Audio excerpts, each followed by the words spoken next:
Hello students, welcome back to my YouTube channel let's learn with doctor सरिता।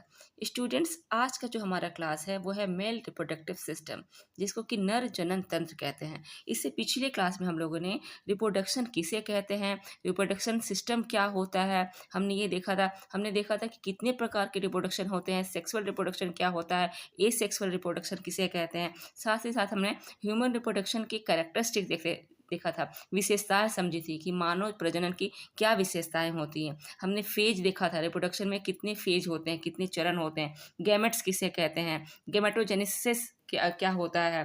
फिर हमने spermatogenesis किसे कहते हैं देखा था, oogenesis कब होता है और किसे oogenesis की प्रक्रिया कहते हैं, ब्लास्टोसिस क्या होता है। इन सभी प्रक्रियाओं का हम लोगों ने अध्ययन किया था पिछले क्लास में। ठीक है, अब आज हम उसी क्लास को कंटिन्यू करते हुए, चूंकि हम पिछले क्लास में हम समझ चुके हैं कि प्रजनन क्या होता है, प्रजनन कितने प्रकार के होते हैं, प्रजनन के चरण कौन कौन से होते हैं, अब हम उसको देखेंगे। और हमने देखा था मेल और फीमेल के जो प्रजनन जो अंग होते हैं वो कौन कौन से मेन होते हैं, मुख्य क्या है। तो मेल में स्पर्म और फीमेल में क्या होता है, ओवा बनता है। अब हम आगे कंटिन्यू करते हुए आज मेल रिप्रोडक्टिव सिस्टम को देखेंगे, नर प्रजनन तंत्र को देखते हैं कि नर प्रजनन तंत्र में कौन कौन से इसमें पार्ट होते हैं। जो मेल रिप्रोडक्टिव सिस्टम के मेन पार्ट क्या होते हैं, यानी कि part of male reproductive organs क्या होते हैं, टेस्टिस क्या किसे कहते हैं, एसेसरी डक्ट क्या होता है, ग्लैंड्स जो होते हैं, जेनाइटल एरिया क्या है। साथ ही साथ हम देखेंगे एटोनॉमी, देखेंगे कि टेस्टिस का जो होता है एटोनॉमी देखेंगे, संरचना देखेंगे, किस प्रकार से टेस्टिस के अंदर की संरचना देखेंगे। ठीक है, तो चलिए हम क्लास को शुरू करते हैं। ठीक है, देखिए पहला तो हम देख लेते हैं कि आपका मेल का जो होता है रिप्रोडक्टिव जो लोकेशन क्या होता है, रिप्रोडक्टिव ऑर्गन के लोकेशन क्या होते हैं। तो जितने भी जो भी मेल और फीमेल दोनों का जो लोकेशन होगा रिप्रोडक्टिव ऑर्गन्स का, वो कहाँ होगा, वो होगा श्रोणि भाग में, पेल्विक रीजन में क्या होगा, उसका लोकेशन होता है, यानी कि कमर के नीचे का जो पोर्शन होता है उसमें होता है। ठीक है, अब हम देखते हैं कि पार्ट्स क्या होते हैं, मेल रिप्रोडक्टिव ऑर्गन्स कौन कौन से होते हैं। तो हम मुख्य रूप से हम चार पार्टों की यहाँ जिक्र करते हैं मेल रिप्रोडक्टिव ऑर्गन में। कौन कौन से, तो एक है वृषण है जिसको कि टेस्टिस कहते हैं। दूसरी है आपकी सहायक नलिकाएं जिसको कि एसेसरी डक्ट कहते हैं। ठीक है, नेक्स्ट आपका है पॉरस ग्रंथि है जिसको कि मेल ग्लैंड कहते हैं। और फोर्थ है आपका बाह्य जननांग मार्ग, यानी कि एक्सटर्नल जेनाइटल एरिया, है ना। तो ये जो चार पार्ट होते हैं मेल में, मेल के रिप्रोडक्टिव में, वो काफ़ी इंपॉर्टेंट होते हैं। देखिए पहले हम समझ लेते हैं, एक एक करके हम समझेंगे। कि पहले समझिए कि विषण किसे कहते हैं। विषण क्या होता है, मेल बॉडी में दो विषण होते हैं। मेल बॉडी में कितने विषणों की संख्या होती है, दो होती है। ठीक है, जो विषण की संख्या कितनी होती है, तो विषण की संख्या मेल में दो होती है। कहाँ होती है, तो ये शरीर के बाहर होती है। ठीक है, मेल के जो ऑर्गन रिप्रोडक्टिव ऑर्गन्स होते हैं वो शरीर के बाहर होते हैं, वो विजिबल होते हैं। बट फीमेल के जो रिप्रोडक्टिव ऑर्गन्स होते हैं वो शरीर के बाहर नहीं होते होते हैं, है ना।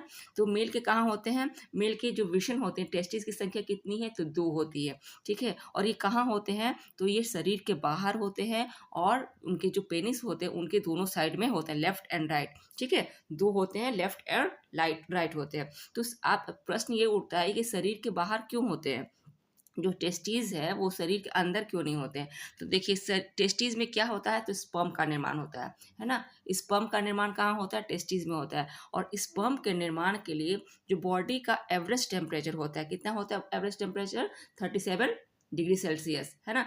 बॉडी का जो सामान्य टेम्परेचर कितना है, 37 डिग्री सेल्सियस। लेकिन जो होता है स्पर्म के निर्माण के लिए सामान्य शरीर के सामान्य टेम्परेचर से 1 से 2 डिग्री सेल्सियस टेम्परेचर कम चाहिए।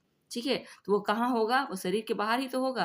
तो इसीलिए जो इनके विषण हैं वो कहाँ होते हैं, शरीर के बाहर होते हैं। जो टेस्टिस होते हैं वो शरीर के बाहर होते हैं। ठीक है, टेम्परेचर और शरीर के बाहर वहाँ पे जो विषण होता है, टेस्टिस होता है, उसका टेम्परेचर कम होता है, तब स्पर्म का निर्माण इजीली होता है। ठीक है, स्पर्म के निर्माण के लिए टेम्परेचर शरीर के एवरेज टेम्परेचर से कम होना चाहिए। शरीर का एवरेज टेम्परेचर कितना होता है, 37 डिग्री सेल्सियस। समझ में आ गई बात। अब हम नेक्स्ट देखेंगे कि क्या होता है। आप जो विषण होता है उसका आकार देख लेते हैं। तो विषण का आकार कैसा होता है, तो विषण का आकार होता है अंडाकार, ओवल। ओवल शेप का विषण होता है। विषण कितने होते हैं, तो दो होते हैं। और ये ओवल शेप का जो होता है विषण, तो इसमें क्या होता है कि जो इसका अगर हम लेंथ की बात करें तो विषण की लेंथ कितनी होती है, 4 to 5 सेंटीमीटर। 4 to 5 सेंटीमीटर क्या होती है, लेंथ होती है। अगर विड्थ की बात करें तो 2 to 3 सेंटीमीटर इसकी विड्थ होती है। ठीक है, लेंथ कितनी है 4 to 5 सेंटीमीटर और विड्थ कितनी है 2 to 3 सेंटीमीटर। ओके, अब हम समझ लेते हैं थोड़ा सा, हम इसके एटोनॉमी को समझेंगे कि वृषण का एटोनॉमी किस प्रकार से होता है। अंदर का जो पोर्शन होता है उसको हम समझते हैं। फिगर के पास मैं आपको ले चलती हूँ। देखिए ये है, इसको कहते हैं, ये देखिए क्या है, ये जो मेल होते हैं, मेल का टेस्टीज का फिगर है ना। टेस्टीज का ये क्या है, उनके सेक्स ऑर्गन होते हैं, रिप्रोडक्टिव ऑर्गन होते हैं, उसका फिगर है। तो इसमें क्या है, इसमें आप देख पा रहे हैं कि 2 टेस्टीज है। ये क्या है, ये 2 टेस्टीज है और ये उनका क्या है, ये उनका आ, इस पेनिस है। ठीक है, ये पेनिस है और इस पेनिस के अगल बगल 2 क्या है, टेस्टीज है। टेस्टीज का कैसा आकार है, तो ओवल है, यानी कि अंडाकार इसका आकार है। और इसका लेंथ कितना होता है 4 to 5 सेंटीमीटर और इसकी चौड़ाई कितनी होती है 2 to 3 सेंटीमीटर। ठीक है, टेस्टीज में आप देखेंगे, इसको थोड़ा सा जूम कर देते हैं। टेस्टीज में देखेंगे तो कई लेयर्स होते हैं। ये देखिए, ये जो टेस्टीज है इसमें कई लेयर होते हैं और इस लेयर को क्या कहते हैं, टेस्टिकुलर ल्यूबुलस कहते हैं। टेस्टिकुलर ल्यूबुलस, ये जो लेयर्स इसमें बने होते हैं, इसमें बहुत सारे जो लेयर्स होते हैं, इसको क्या कहते हैं, टेस्टिकुलर ल्यूबुलस कहते हैं। ठीक है, और इसी ल्यूबुलस में क्या होता है, एक मेम्ब्रेन, ये बहुत सारे मेम्ब्रेन में यानी कि जालीनुमा संरचना, झिल्लीनुमा संरचना के बने होते हैं। इसमें कई कई छोटी छोटी झिल्लियाँ होती हैं जिसको क्या कहते हैं, सेमनीफेरस ट्यूबल, सेमनीफेरस ट्यूबल कहते हैं, ट्यूब्यूल, सेमनीफेरस ट्यूब्यूल। देखिए यहाँ पे ये क्या है, ये टेस्टिकुलर लिबुल्स है। ठीक है, टेस्टिकुलर लिबुल्स, ये इसके अंदर क्या है, इसके अंदर क्या है, ये टेस्टिकुलर लिबुल्स है। ठीक है, और ये लिबुल्स क्या होते हैं, ये एक प्रकार का मेम्ब्रेन होता है। ठीक है, इसमें कई छोटे छोटे मेम्ब्रेन होते हैं, लगभग 250 इसमें कंपार्टमेंट बने होते हैं। ऐसे ऐसे जालीनुमा बहुत सारे कंपार्टमेंट बने होते हैं इसके अंदर। लगभग 250 कंपार्टमेंट किसके अंदर होते हैं, टेस्टीज के अंदर होते हैं। और इसी टेस्टीज के अंदर जब ये टेस्टीज आप देखेंगे तो ऐसे है, ये संरचना है और इसके अंदर ऐसे छोटी छोटी छोटी छोटी लेयर्स होते हैं। तो ये लेयर क्या कहलाता है, ये एक पहला लेयर जो कहते हैं इसको टेस्टिकुलर ल्यूबुल्स कहते हैं। ठीक है, पहला जो लेयर है उसको कहते हैं टेस्टिकुलर ल्यूबुल्स और उसके बाद भी और लेयर होते हैं और इसी टेस्टिकुलर ल्यूबुल्स में क्या होता है, स्पर्म का निर्माण होता है। यही मेल के जो स्पर्म होते हैं इसी टेस्टिकुलर ल्यूबुल्स के अंदर उनका निर्माण होता है। ठीक है, एक टेस्टिस में लगभग 250 क्या होते हैं, लेयर्स होते हैं, यानी कि कंपार्टमेंट्स होते हैं। टेस्टिस के अंदर 3 प्रकार के सेल होते हैं। कौन कौन से 3 प्रकार के सेल होते हैं, तो एक होता है जर्म सेल, दूसरा होता है आपका सर्टोली सेल और दूसरा लैंडिंग सेल। देखिए जर्म सेल के क्या काम होते हैं, तो जर्म सेल क्या करते हैं, स्पर्म बनाते हैं, यानी कि स्पर्म का फॉर्मेशन करते हैं। ठीक है, जर्म सेल क्या करता है, तो जर्म स्पर्म का फॉर्मेशन करता है। उसका सर्टोली सेल्स क्या करता है, जो स्पर्म बना तो स्पर्म को न्यूट्रिशन भी तो चाहिए, तो न्यूट्रिशन प्रोवाइड कराता है। सर्टोली सेल्स स्पर्म को न्यूट्रिशन प्रोवाइड कराते हैं। और जो आपका लैंडिंग सेल है ये क्या होता है, ये मेल हार्मोन हार्मोन बनाते हैं जिसको कि टेस्टोन कहते हैं। मेल हार्मोन टेस्टोन का निर्माण कौन करता है, लैंडिंग सेल कहते हैं। इस प्रकार हम देख रहे हैं कि जर्म सेल क्या बना रहा है, स्पर्म बना रहा है। ठीक है, स्पर्म का निर्माण कर रहा है। सर्टोली सेल क्या कर रहा है, उस स्पर्म को पोषण प्रोवाइड कराते हैं। और जो लैंडिंग सेल है वो मेल हार्मोन बनाते हैं जिसको कि टेस्टोन कहते हैं। ओके, अब हम नेक्स्ट देख लेते हैं। तो नेक्स्ट है एसेसरी डक्ट। हमने अभी देखा कि हमने क्या देखा, टेस्टीज़ के बारे में समझा कि टेस्टीज़ क्या होती हैं। तो टेस्टीज़ मेल में 2 होती हैं। कहाँ होती हैं, तो पैब्लिक एरिया में। जो मेल का रिप्रोडक्टिव ऑर्गन होता है वो पैब्लिक एरिया में होता है, श्रोणि भाग में होता है। और क्या होता है उसमें सबसे पहले हमने टेस्टीज़ के बारे में देखा, जो मेल सेक्स ऑर्गन होते हैं उनके पार्ट्स के बारे में हमने समझा। तो पहले हमने टेस्टीज़ के बारे में देखा कि टेस्टीज़ क्या होती हैं। तो टेस्टिस 2 होती हैं। कहाँ होती हैं, तो शरीर के बाहरी भाग में होती हैं। पेनिस के अगल बगल दोनों साइड राइट एंड लेफ्ट होती हैं। प्लस हमने देखा कि वो कैसा शेप में होता है, तो ओवल शेप में होता है, यानी कि अंडाकार होता है। साइज कैसा रहेगा, तो लेंथ होगी 4 to 5 सेंटीमीटर और चौड़ाई वृत्त होगी उसकी 2 to 3 सेंटीमीटर। उसके बाद हमने देखा कि हमने ये भी जाना कि टेस्टिस शरीर के बाहर क्यों होता है। तो क्योंकि टेस्टिस में स्पर्म का निर्माण होता है और स्पर्म के निर्माण के लिए बॉडी के सामान्य टेम्परेचर जो कि 37 डिग्री सेल्सियस होता है, उससे 1 से 2 डिग्री सेल्सियस टेम्परेचर कम चाहिए। इसीलिए क्या होते हैं, टेस्टिस होते हैं वो बाहर होते हैं और टेम्परेचर कम रहेगा वहाँ का, तो ईजिली स्पर्म का निर्माण होता है। उसके बाद हमने एटोनॉमी ऑफ टेस्टिस देखा। उसमें क्या देखा हमने कि टेस्टिस जो होती हैं वो कई लेयर में होती है, कई कंपार्टमेंट में होती हैं। जो उसको क्या कहते हैं, उसके जो अंदर जो मेन जो ऊपर का जो लेयर होता है उसको कहते हैं टेस्टिकुलर ट्यूबुल। टेस्टिकुलर ट्यूबुल में ही क्या होता है, स्पर्म का निर्माण होता है, ठीक है। उसी में क्या होता है, स्पर्म का निर्माण होता है। और हमने कहा कि कितने लेयर्स होते हैं, तो लगभग 250 लेयर होते हैं टेस्टिस के अंदर। फिर हमने देखा कि टेस्टिस में कितने सेल्स होते हैं, तो 3 प्रकार के सेल्स पाए जाते हैं। एक को हमने कहा कि जर्म सेल, जर्म सेल क्या कर रहा है, स्पर्म का निर्माण कर रहा है। दूसरा हमने कहा सर्टोली सेल्स, सर्टोली सेल क्या कर रहा है, तो आपके स्पर्म को न्यूट्रिशन प्रोवाइड करा रहा है। दूसरा हम और तीसरा हमने कहा लैंडिंग सेल। लैंडिंग सेल क्या होता है, ये मेल हार्मोन होते हैं जो कि टेस्टोस्टेरोन का निर्माण करते हैं।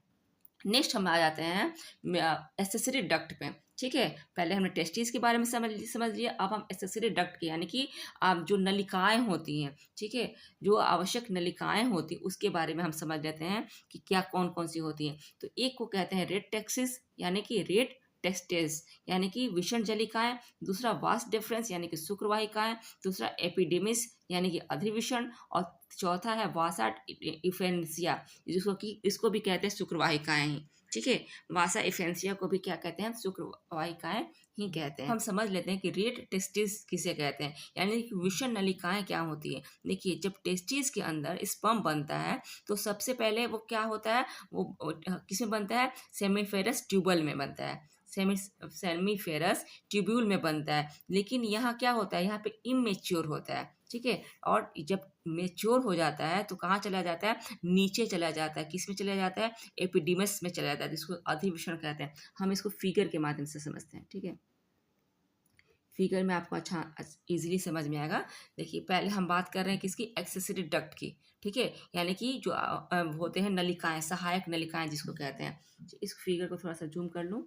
देखिए, ये जो है ना आपका, ये वाला जो एरिया, ये क्या है, ये सहायक नलिकाएं हैं, ठीक है, सहायक नलिकाएं हैं किसमें, टेस्टिस की। और इसी नलिकाएं के थ्रू, इसी नलिका के थ्रू क्या होगा, स्पर्म बाहर जाएगा और बाहर जाके मतलब पेनिस से होते हुए उसका एजुकेलेशन होगा, ठीक है। एजुकेलेशन इसी नलिकाओं के थ्रू होगा। बन कहाँ रहा है, तो स्पर्म बन रहा है टेस्टिस में, है ना, टेस्टिस में स्पर्म बन रहा है। उसके बाद ये जो नलिकाएं हैं जिसको कि हम कहते हैं कि रेड टेस्टिस, ठीक है। पहली जो नलिका है रेड टेस्टिस, दूसरा जो क्या है आपकी नलिकाएं हैं, हमने कहा कि वासा डिफरेंस, ठीक है, वास डिफरेंस, ठीक है।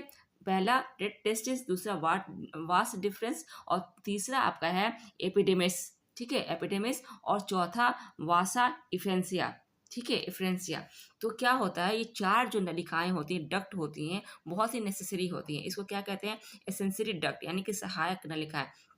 अब क्या होगा, जब स्पर्म का निर्माण होता है ना टेस्टिस के अंदर, जब स्पर्म बनेगा, इसके अंदर स्पर्म का निर्माण हो रहा है, तब क्या होगा, यहाँ स्पर्म जब बन रहा है तो क्या होगा कि जब बनता तो आपका यहाँ है, ठीक है, लेकिन ये फिर घिसक के नीचे शिफ्ट होकर किस में आता है, सेमीफेरस ट्यूब्यूल में आ जाता है, ठीक है। और सेमीफ्लोरस ट्यूब्यूल में क्या होता है, जब यहाँ बनता है आपका टेस्टिस के ऊपर पार्ट में बनता है, अपर पार्ट में, तो क्या होता है, इमेच्योर होता है ना, इमेच्योर होता है। और फिर क्या होता है, आपका नीचे वाले पोर्शन में आ जाता है, यानी कि सेमीफेरस ट्यूब्यूल में आ जाता है। और यहाँ क्या होता है, यहाँ मेच्योर होता है, यहाँ पे क्या हो जाता है, मेच्योर होता है। और इसको क्या होता है, इस नलिका डक्ट में, इस डक्ट में होगा तो एपिडीमस में मेच्योर होगा, ठीक है। दोबारा से मैं आपको समझाती हूँ, 1 मिनट।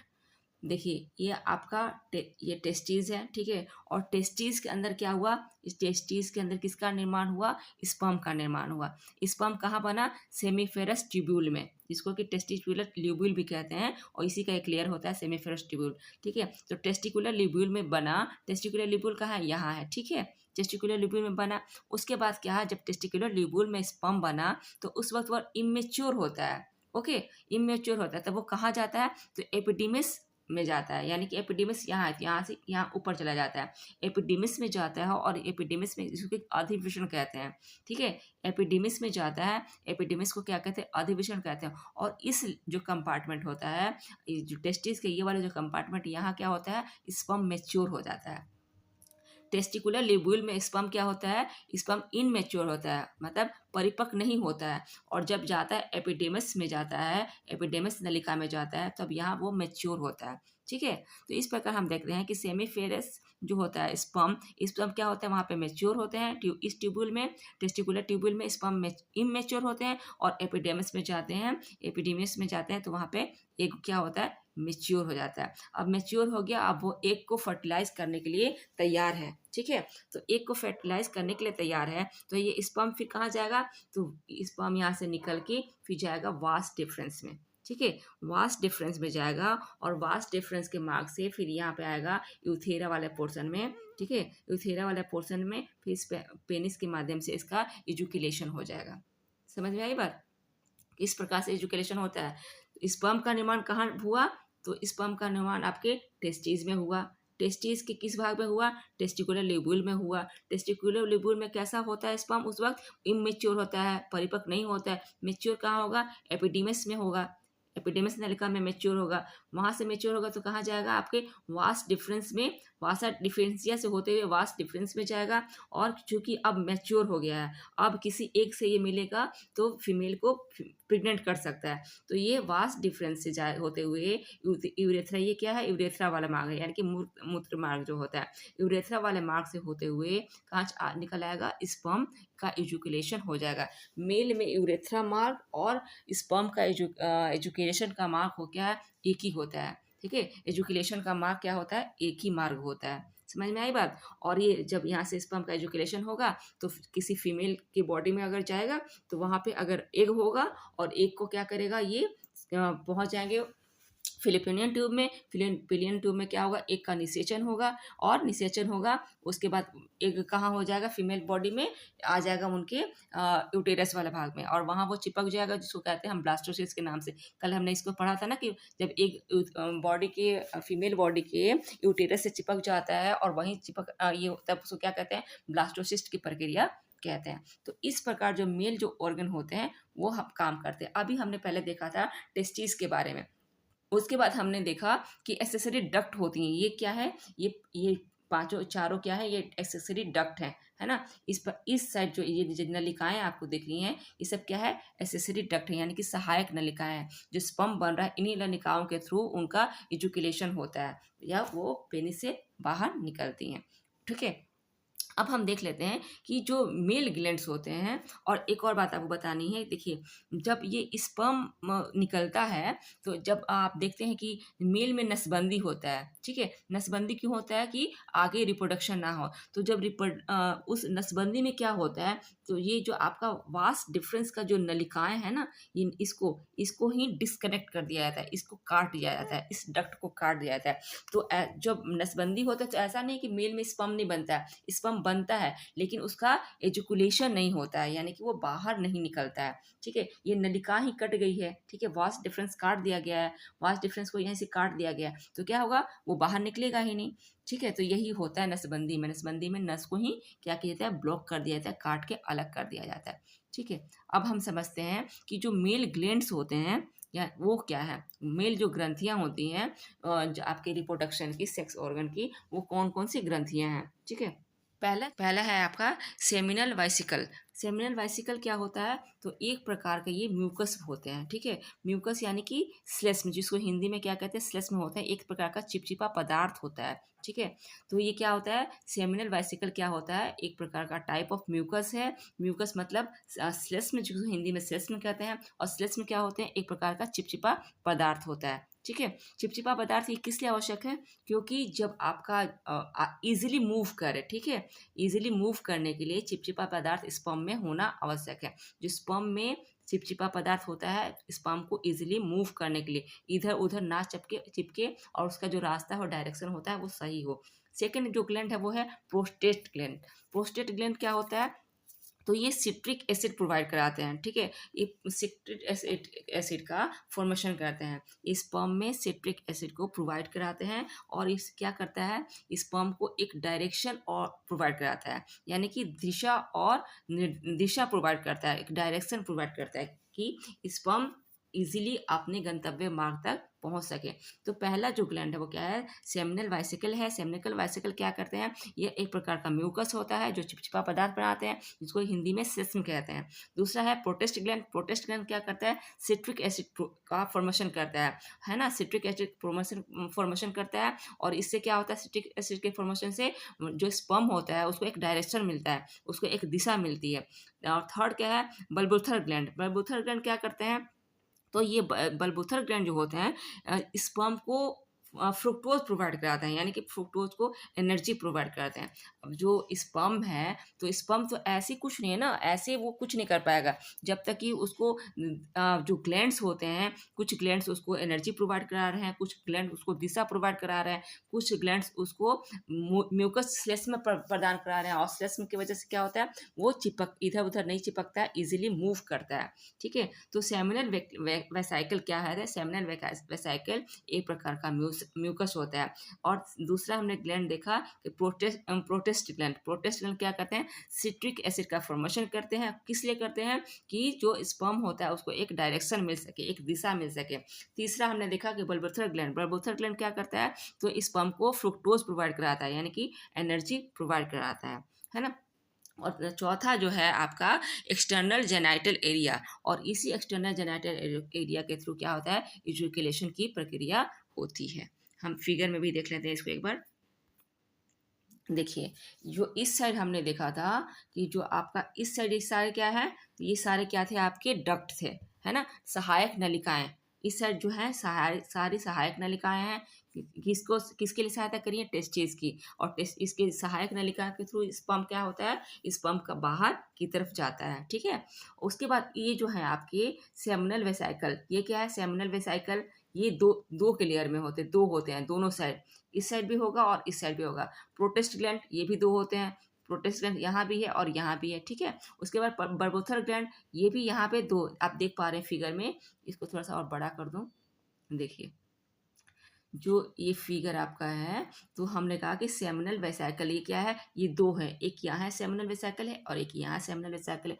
दूसरा हम प्रोटेस्ट ग्लैंड की बात कर रहे हैं, तो प्रोटेस्ट भी क्या होता है, दो होते हैं, एक ये प्रोटेस्ट है आपका, एक ये प्रोटेस्ट है। ठीक है, उसके बाद बल्बोथर ग्लैंड की बात करते हैं। बल्बोथर ग्लैंड भी दो होते हैं, एक यहाँ एक यहाँ। तो ये कितने होते हैं, टोटल 6 ग्लैंड्स होते हैं। जो मेल जो ग्लैंड होता है उनका रिप्रोडक्टिव ऑर्गन में, वो 6 ग्लैंड होता है। एक को हमने कहा कि सेमिनल वेसाइकल। सेमिनल वेसाइकल क्या करता है, तो ये एक म्यूकस प्रोवाइड कराता है, स्पर्म को म्यूकस प्रोवाइड कराता है, ताकि वो इधर उधर ना चिपके, अपने गंतव्य मार्ग तक आसानी से पहुंच सके। उसके बाद प्रोटेस्ट ग्लैंड क्या कराता है, तो ये सिट्रिक एसिड का फॉर्मेशन करता है, और इससे क्या होता है, सिट्रिक एसिड के फॉर्मेशन से जो स्पर्म होता है उसको एक दिशा मिलती है, एक डायरेक्शन मिलता है। ठीक है, तीसरा क्या है, बल्बोथर ग्लैंड। बल्बोथर ग्लैंड क्या करता है, तो स्पर्म को ये फ्रुक्टोज प्रोवाइड कराता है। स्पर्म को क्या कराता है बल्बोथर ग्लैंड, फ्रुक्टोज यानी कि एनर्जी प्रोवाइड कराता है। ठीक है, पहले स्पर्म क्या होता है, तो स्पर्म में उतनी ताकत नहीं होती है कि वो अपने खुद जीवित रह सके और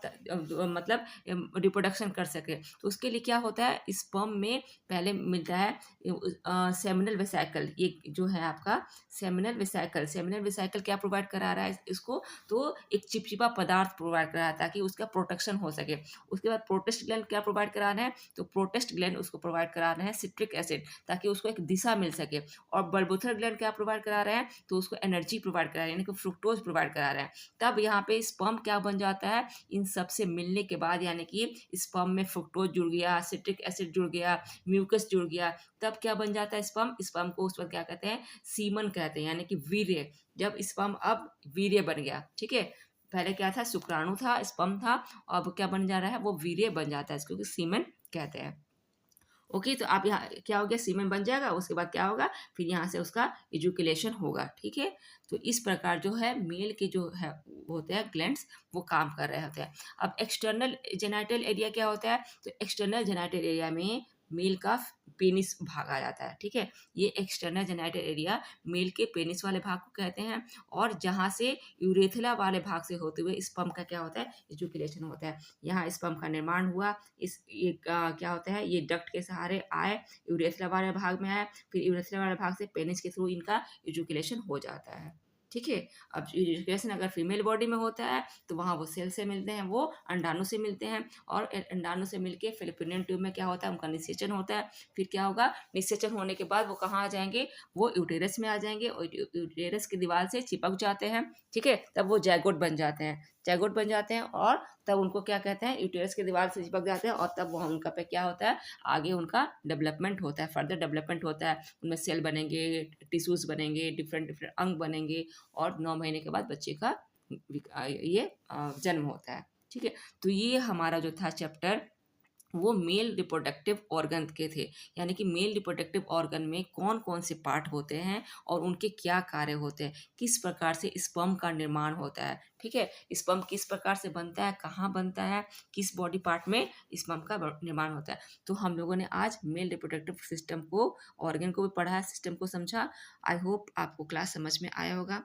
आज के लिए इतना ही। नेक्स्ट जो क्लास होगा हम देखेंगे फीमेल रिप्रोडक्टिव सिस्टम, यानी कि मादा प्रजनन अंग के बारे में पढ़ेंगे। उसके डिफरेंट जो पार्ट होते हैं, जैसे कि हम देखेंगे कि फीमेल के जो रिप्रोडक्टिव सिस्टम होते हैं उसके क्या क्या पार्ट होते हैं, ओवरीज क्या होता है, ओवाडक्ट क्या हो रहा होता है, यूटेरस किसे कहते हैं।